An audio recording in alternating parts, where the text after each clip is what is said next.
امروز ما درگیر موجه‌های آخر الزمانیه. یعنی اون چی که تو روایات ما هست که در آستانه ظهور اتفاق میفته لبه علم دنیاست.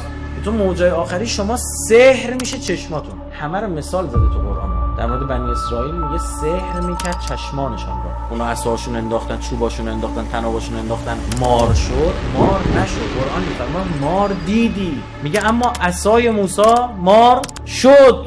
امروز واقعا چشم‌ها داره سحر میشه توسط رسانه. کلیپ سازی‌ها داره صورت میگیره. روزی رو خواهید دید به چشمان خودت. قشنگ یه نفر مثل من رایفی پور نشسته داره سخنرانی میکنه تماما با جلوه‌ای میشه.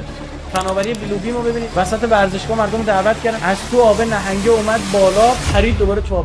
بعد شما میگه تو آخر الزمان علائمی در آسمان ظاهر میشه. میگه صیحه آسمانی اول صیحه حقیقیه که کار خداست. میگه بعد از صیحه اگه کسی ادعای رؤیت کرد دیگه میتونید قبول کنید. میگه صیحه دوم شیطان میسازه. دارن روی تولید صدا دارن کار میکنن. مواردی هست تو اخبار جویا بشید میگه آقا تو فلان نقطه از دنیای صدای عجیب غریبی از آسمان شنیدن. سحر دیگه شما چیزی وجود نداره ببینید سحر.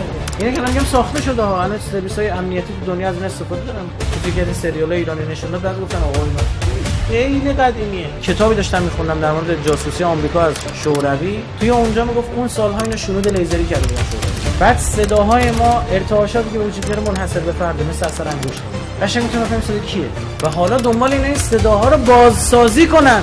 یعنی اون چیزی که تو روایات ما هست که در آستانه ظهور اتفاق میفته لبه علم دنیا. چقدر شما آماده این برای این کار؟